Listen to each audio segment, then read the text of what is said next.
So, Madam Chair, whenever you're ready. Okay, great. Thank you, Allison. Good morning, everyone. With confirmation that we have quorum, I will call this meeting to order at 9:31. So the first item is to approve the agenda today. Can I have a mover and a seconder for that, please? Moved by Councillor Shaves, thank you. And seconded by Les, thank you. All in favor? Awesome, that is carried, thank you. Next, we will need to confirm the minutes of our last Arts and Culture Advisory Committee meeting that was held on June 13th. So if there's no amendments to that, can I have a mover and seconder? Moved by Alicia, seconded by Les, thank you. All in favor? That is carried, thank you. Are there any disclosures of pecuniary interest this morning? Okay, great. Oh, yes, Elena. I know that today we're discussing potential changes to the City of Kingston Arts Fund. The last time, about a year ago, we discussed this. We had in this committee a discussion about whether those of us whose employers receive funding from CCAF should be excluded from any voting matters related to that topic.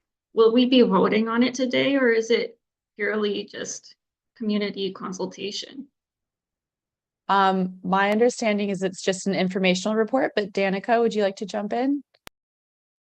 Thanks, Brianne, for that. And thanks for the question. It is only for information. There is no vote or approval request on the table. So participation and providing feedback on what the report articulates is on the table today. So there's no voting required.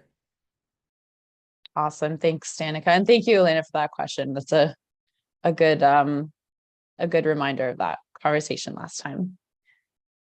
Okay, so we'll move on from that. So there are no delegations and no briefings this morning.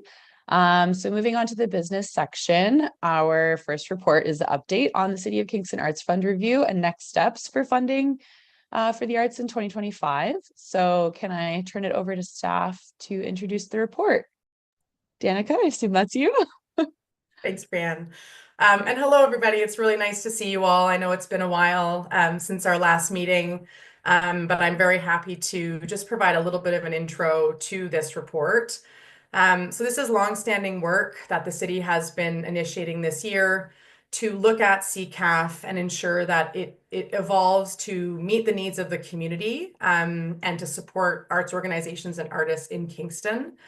The report outlines the work done to date that we've done with SAFI, a consulting firm that has helped to facilitate this process and have conversations with community, conduct research, look at best practices and comparable municipalities to really bring forward the recommendations on the CCAF going forward. The report also speaks to and provides an update on some of the emerging themes and ideas that have come from the public consultation. And it ranges in terms of what is being brought forward from the community, but it does look at and identify potential modifications to all components of the CCAF program. The report also more critically speaks to and provides this committee with a draft of the revised grant streams to the CCAF going forward. So this is really the structural piece that I wanted to ensure is shared with this committee for review, comment, feedback as we work to finalize the recommendations on the CCAF. As it really is, again, that foundational piece that then the other changes that are being proposed sort of work around and work to support. The report also, very critically, begins to articulate a transition plan in 2025. So the general timelines that we're facing right now to complete this report, to complete the review of the Arts Fund and bring forward recommendations, we are now aiming to bring this to the Arts, Recreation and Community Policies Committee in February of 2025, which will then go to Council likely in March of 2025. So that brings us into next year. And that in alignment with the existing timelines of the CCAF program, so the application period, the adjudication period, and the distribution of funding.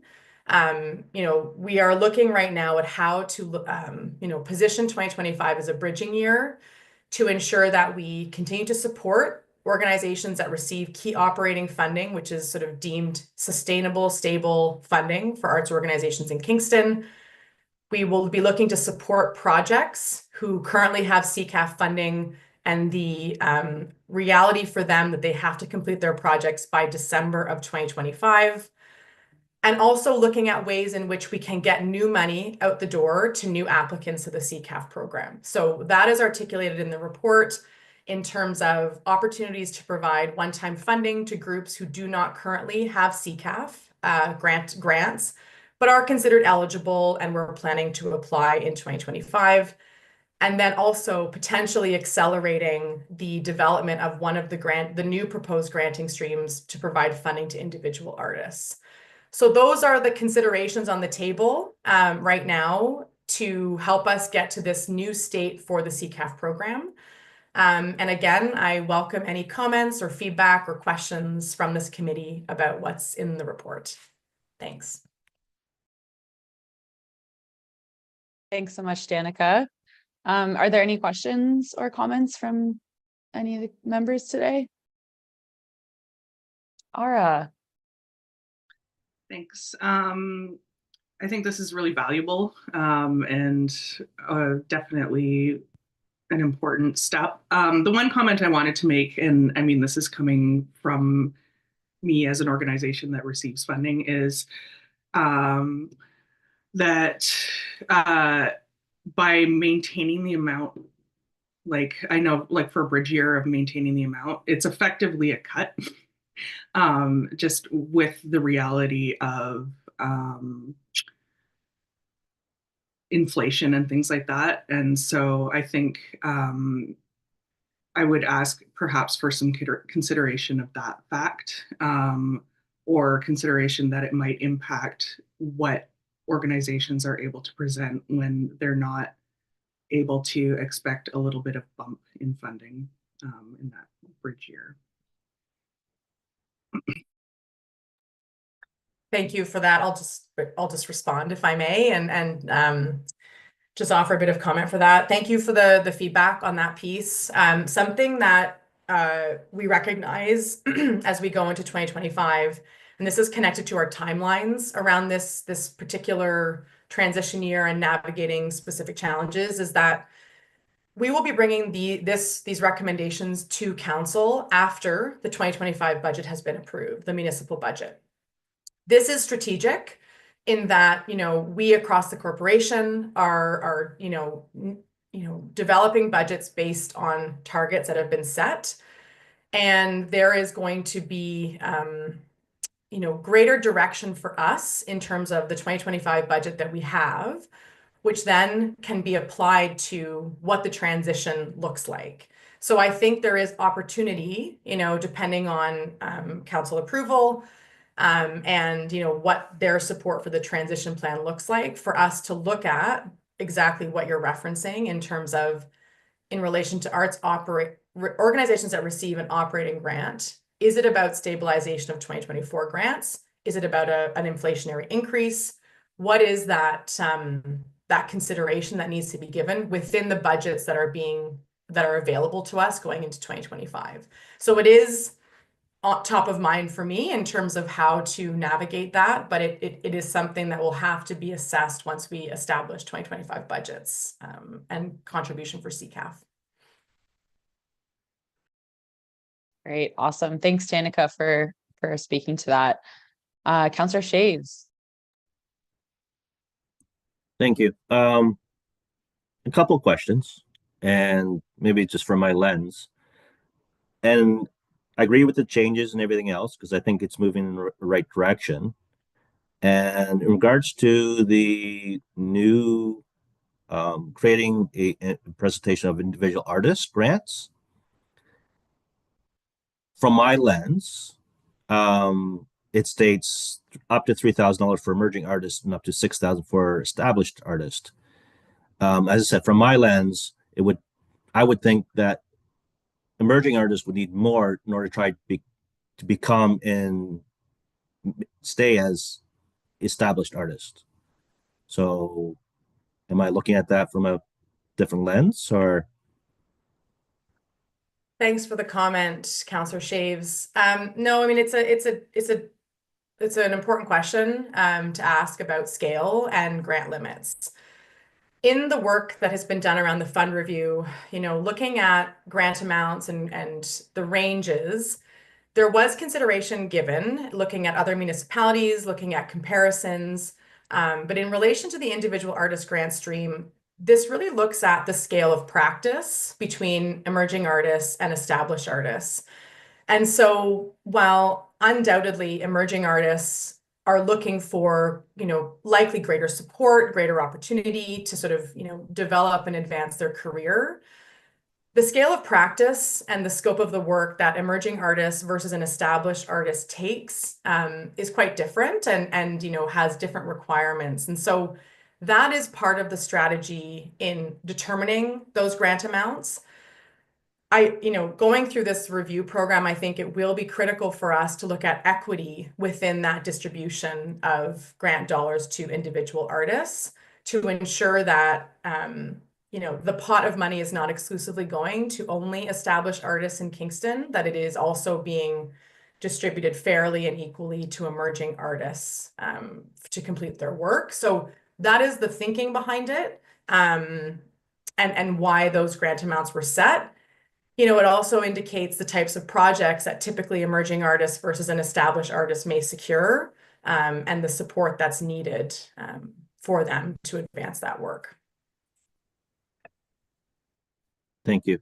And I also understand the need to try to maintain our established artists and that they remain established artists. The second question, which I have, which I caught in your previous statement, was all the funds have to be used by the end December 2025. However, correct me if I'm wrong, my understanding is there are a number of recipients who have festivals in May, June, but we don't hand out the funds until July. So they have to use it the year after. So two questions. Are they going to be receiving funds because they won't be able to use it by December? And second, maybe it's more, this one's more on me being on council. Why are we not handing out these funds earlier, say May or March, when the budget's already been determined? So is that something I need to ask someone about? Is that a financial question? Because I tend to think we should be handing out these funds, especially since the budget's already there, the money's there, and it's not like other departments aren't operating because the budget is determined in February. They have an agreement that they're going to continue for the next 2 months. It's not like we stop operations. So I'm not sure if I sort of made sense here, but this seems to be a tweak that we need to make as well. So thank you for that. So I'm going to try and articulate part of this transition plan in relation to existing festivals that basically receive a recurring project grant, because that's what we're really talking about here. And the report aims to articulate how we're going to navigate this to ensure that there is no interruption to festivals who currently get a project grant through CCAF that essentially receive a recurring grant every year. So festivals in the project stream currently have a 2024 project grant. So they received that in July of this year because that is the current CCAF grant cycle timeline. We open applications in February, they close in April, we have our adjudication meetings in May, we bring a report to council, and then funding gets distributed in July. Part of the terms and conditions of CCAF is that any grant monies that a recipient receives cannot be used for activities that have previously happened. So what this means for recurring festivals who receive a project grant is that when they get their project grant in July, they have to apply that to programming ahead of them. So for most of the festivals, all of the festivals within our project grant program, This means that they apply 2024 CCAF project grants to their 2025 programming. So they get money in July. Their festival happens next May, June, early July. And so that money carries forward that they apply in 2025. The current grant timelines for projects, recognizing this current cycle and when the money gets to project grant recipients, is that they have from July until December of the following year to complete their project and to spend down that grant. So going into 2025, what we're recognizing for festivals is that they all currently have money to deliver on 2025 programming. There will be no gap in a sense of a festival doesn't have money to deliver their festival again next year. They currently have city money to do so. But I agree with what you're saying, and what we're trying to look at with these changes is we are trying to adjust the overall CCAF grant timelines. So in this new model, in this new framework, what we're hoping for is that applications will be open September of every year. And grant funding will be distributed in January, February. So we are trying to modify the grant timelines, to align with the needs of the recipients, but also to align with the city's fiscal year, so in our municipal budget planning process, and aligning with our other arts funding, our other funding, cultural funding program, which is the Heritage Fund. So we're right now in a moment where it is a little bit clunky with all of those different pieces, but the proposed changes are going to try and correct that and get us on a better schedule where funds are being distributed at the beginning of every year that then can be applied to programming and initiatives in that specific fiscal year. Does that answer your question? I think Or for the make most part, sense? it seems Yeah. to be a positive direction Yeah. in that aspect. If I can have one follow-up question. In regards to the festivals, we're ending this everyone has to spend it by the end of December of next year. How is that going to affect, especially the festivals in 2026? Or is the plan to have, if I heard you correctly, have this new procedure in place? That way, when they apply in September of 2025, they would have their funding by May or so 2026, so they can use it for their festivals that year. Is that what I'm hearing? Almost. So they Okay.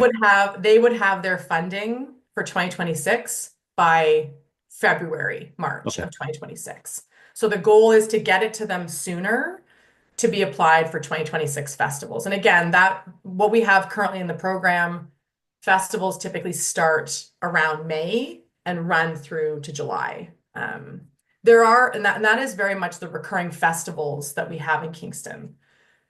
There are other events that are one-off that have happened a couple of times that don't really fit into this specific recurring festival structure, but there is more adaptability on for those recipients because they're really not getting currently an annual recurring grant to support their festival that takes place at the same time every single year, and that's the expectation. So this modification really does support the festivals in terms of getting money into their hands before they have to deliver that festival that year.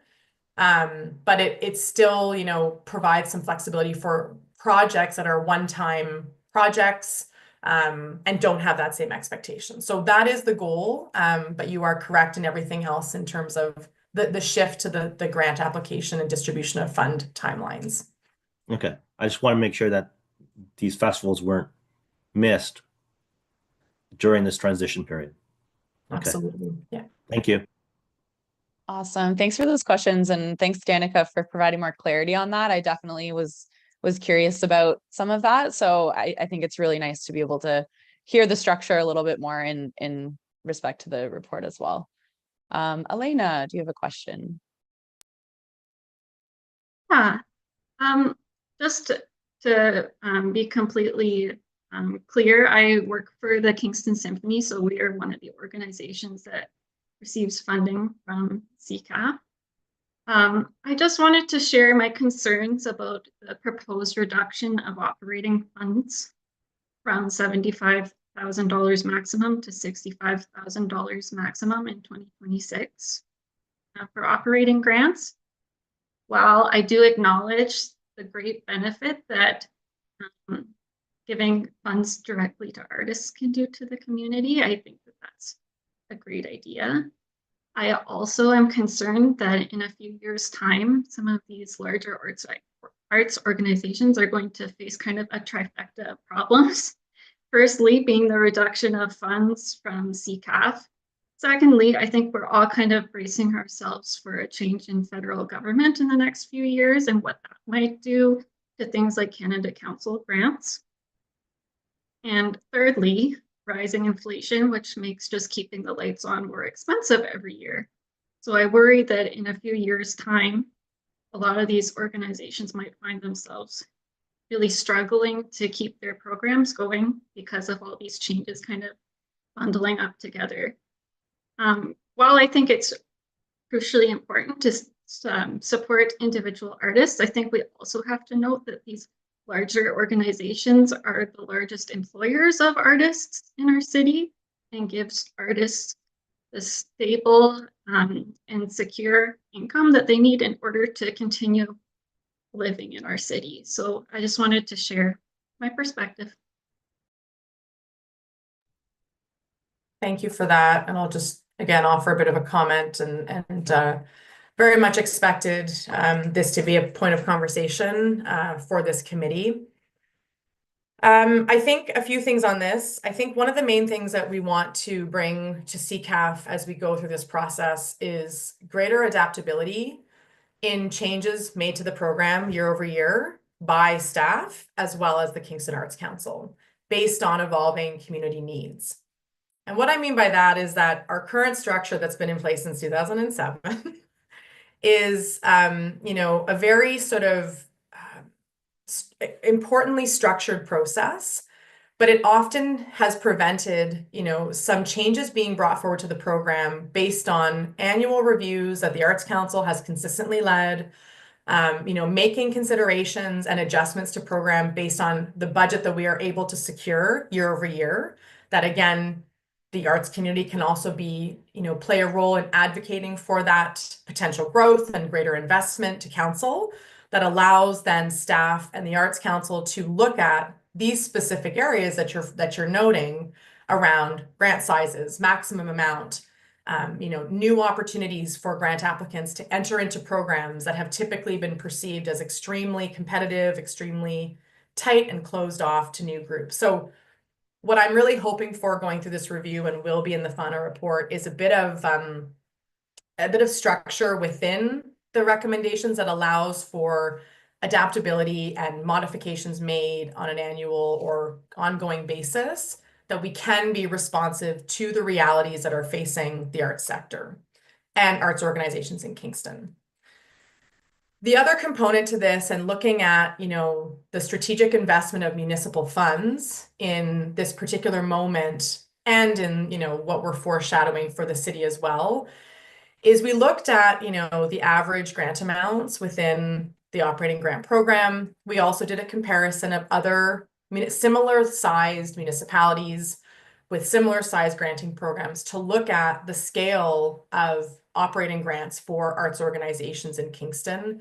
And that has also, that as well as our goal to embed equity and greater opportunity to access to the CCAF program, that has generated what is included in this report in front of this committee in relation to maximum and minimum grant amounts.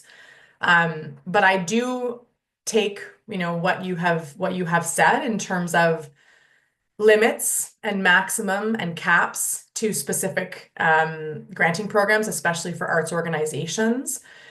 And I think I can, commit to taking this away coming out of this conversation to look at what kind of flexibility or adaptability do we have to embed into this review that makes space within that program, depending on available budget and in alignment with the goals of the CCAF and the municipality in terms of where that strategic alignment and investment of funds needs to go.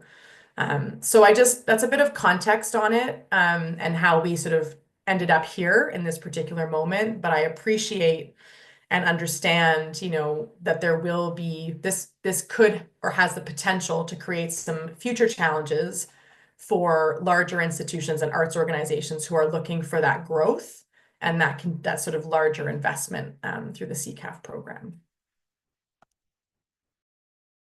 Great. Thanks so much, Danica. And thank you, Elena, for that question and your comments as well. Nicole. Thank you. I don't want to take up too much time because I know I'll have more opportunities to chat about CCAF. But I did also want to comment on the amounts for the creation and presentation for individual artist grants. I do worry that, if it's to support not only creation, but also potentially presentation, so creation and or presentation, and not only individuals, but also duos and collectives, I worry that a range of 3,000 to 6,000 or up to 3,000 and up to 6,000 may be insufficient for a lot of artists. And I know that one of the issues we've had with CCAF project grants in the past is that there are certain industries that aren't well supported by the current format of the project grants. And I'm thinking specifically about musicians aren't well supported or traditionally very successful in the CCAF project grant stream, particularly if they're not putting on like a major concert series or something like that. And videographers recently have seen a little bit more success, or filmmakers have seen a little bit more success in recent years, but also aren't exactly fitting into the current structure. And I just feel that, 6,000 or 3,000 for, if you think about a band trying to record an album, I also think about theater performers trying to put on a production, or filmmakers who have massive budgets. I worry that these amounts aren't really sufficient to support a project. They would be more kind of adding on to a project. There are some industries or fields of practice that could maybe do a full project with 3,000 or 6,000, but I worry that these amounts would be more, kind of padding an already supported project than allowing artists to be able to execute a project in its entirety. So anyway, that's my comment, is just that I feel those amounts in particular ideally should be a little bit higher to make sure that we're hitting those marks of effectively supporting a variety of fields of practice. Thanks, Nicole. I really appreciate that. And I also just made a note that we may need to look at creation and presentation in relation to the arts project stream. Typically with the CCAF program, we've taken the approach that you can't apply for multiple CCAF programs because we've had 2 project streams. That wasn't always the case, as I understand it, with the CCAF. I do know that I think way back when, operating grant recipients could apply for project grants as well, as for sort of separate initiatives and separate projects and programming. But maybe we need to look at that creation and presentation stream in relation to arts projects as well, because I think, it's an interesting conversation about creation and presentation of a project, which if that is the stream and how it's being defined, then I do agree that limit or that range is a little bit on the low side, specifically in relation to the presentation component of it. So I'll take that away, and maybe we can have a bit of a follow-up conversation, Nicole, especially since the Arts Council is a key partner in the CCAF program, and make sure that the final recommendations, again, at least give us a bit of flexibility. Maybe it's not about set amounts for artists, but it is, again, it's more like projects. And this maybe addresses what Councillor Shaves has also been sharing with us in terms of a concern around limiting the funds for an emerging artist. And perhaps maybe it takes the approach of a range or a maximum total that takes into consideration the variety of things that may come forward from artists and their needs. That's great. Thanks, Danica. And thank you, Nicole, for that question and those comments.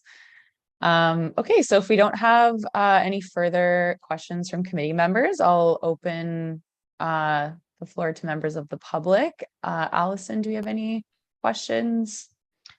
Through you, we do have one member of the public with us online today. Just a reminder, if you are online and would like to speak to this business item, please raise your hand. It should be in the bottom right-hand corner of your screen. I'm not seeing any movement. Okay, great. Thank you.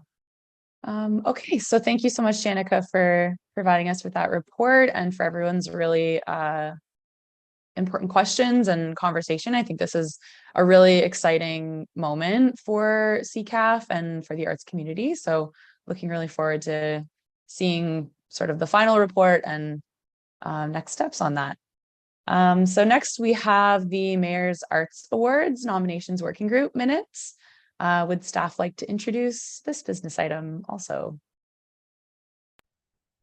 Thanks, Brianna. I'll actually turn it over to the chair of the committee, which is Nicole, as Executive Director of the KAC. Thanks. Awesome, thanks. Hello again, thank you.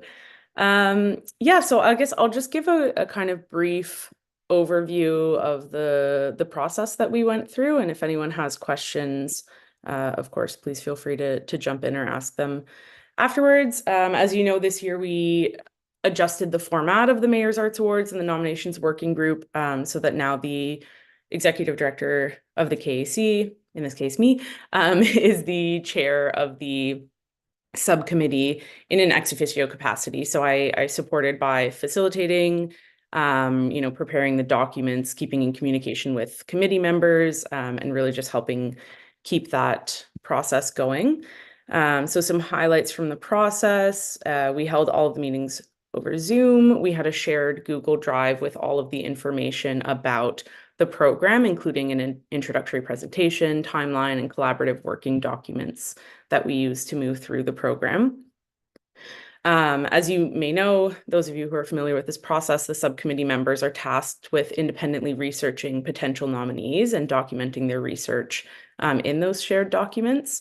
And then this year, one of the things that we introduced was a public nominations process, which was facilitated by the City of Kingston through their website. And then the information was passed off to myself as chair.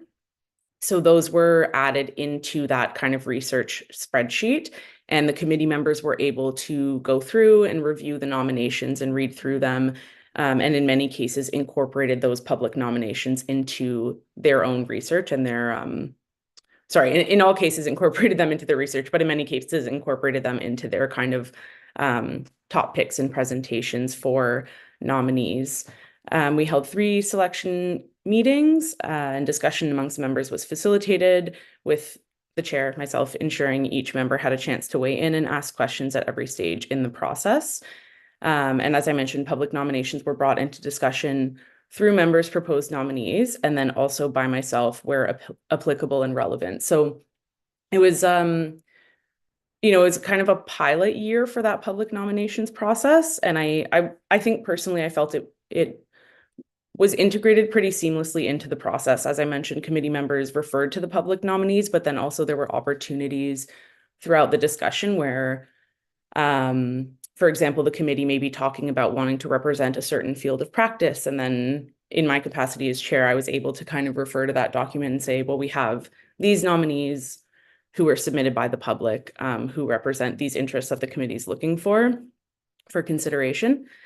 Another thing we did this year was we added a score sheet just to help members assess candidates' alignment with the awards criteria. It was not a selection tool, but more of a discussion tool that was provided because the committee desired it. But again, it wasn't kind of a top scoring system. It was more just a grounding point for the discussions. And the reason we didn't want to use it as a selection tool is that, in my opinion, and I think that I would say the committee agrees, that a scoring sheet doesn't always allow us to take everything into consideration, and particularly thinking about like the city's idea lens and really making sure equity is embedded in the selections, and that we're representing different fields of practice and things like that. But it was a useful tool and we found it helpful. Other than that, just a few other highlights. We had an overview of the program, introductory meeting. At the top of each selection meeting, we began with a refresher on the terms of reference and the specific program goals. We found it was helpful to kind of start with creator, but then shift over to arts champion and then move back to creator for the final meeting and our selections. And then, sorry, I'm just kind of scrolling through here. Yeah, that's more or less the process. I also included at the end of the minutes some notes from our program discussion. So some of the key items that came up that were of interest to the committee there was a lot of discussion around if there should be specific eligibility criteria with regards to geographic eligibility or how we define a Kingston-based artist. Noting that a lot of artists who are Kingston-based and who operate within the city of Kingston may move into neighboring communities, largely for affordability and also just, sometimes for space, but they really are very much a part of Kingston itself. So there was just a lot of discussion around that and thoughts that perhaps that kind of eligibility criteria could be defined in the process. There's discussion of the event location and the event format in terms of recipients having a bit more preparation ahead of the event. But that's something we already had noted from last year, and that's part of the logic behind myself stepping into the role of chair, is that as the ED of the Kingston Arts Council, I have the ability to kind of guide the process from nominations through communications with the recipients, development of the profile videos, and then leading right up to the event. So hopefully that means we'll have a very seamless process this year. We also discussed ways in which the event could be tailored to recipients and how the environment should be set up to ensure the recipients and their communities feel welcome, thinking about what protocols should be considered, or if we could do things like having a smudging ceremony. There's also some discussion about communication. So the committee felt the recipients shouldn't be announced in advance in this particular case, but that we could ease up the restrictions on recipients being able to talk to other people about the fact that they won the award and invite, their friends and community to the award. So we instead just have a strict ban on social media promotion. And then there were some suggestions, including allowing the recipients to provide a list to myself in my capacity as chair of folks they would like to invite anonymously, so I can send out direct personal invitations on behalf of the recipients, as well as direct outreach and targeted marketing to relevant community groups. And some teaser photos may be shared from KAC over social media in the next little bit. And then just final thoughts from the committee with regards to the public nominations process. We felt, I think, overall that it worked very well and did a really good job of supporting the committee in their research and making sure that the public had a voice in the selection process, or in the nominations process, rather.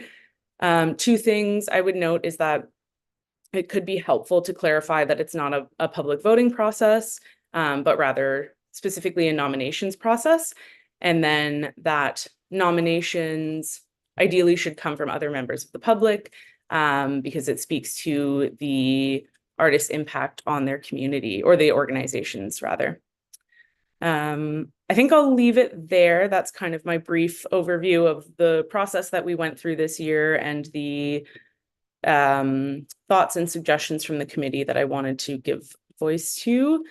Yeah, and I think one final note for myself, I guess I would just say that the new structure and the changes that we implemented this year, from my perspective, seem to work very well with the nominations process. I know only Elena was there in terms of who's in attendance today, but I'd like to hope that the committee would agree. And it felt like a really positive discussion and was a really exciting project to work on.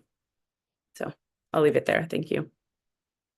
That's great. Thanks so much, Nicole. It was really exciting to read about, the process, especially because a lot of changes were made this year. And I think that's really fantastic that they're conducive to the awards program. And my one question is, when is the event scheduled yet? Because I know it's typically in November.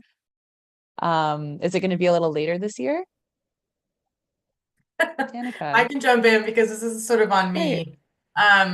Just from it's really been a capacity conversation and just navigating the transition for the Mayor's Arts Awards, working more closely with the Kingston Arts Council and wanting to make sure that we gave ourselves the time to go through the nominations process and, facilitate this new way. We are going to be hosting it in the new year.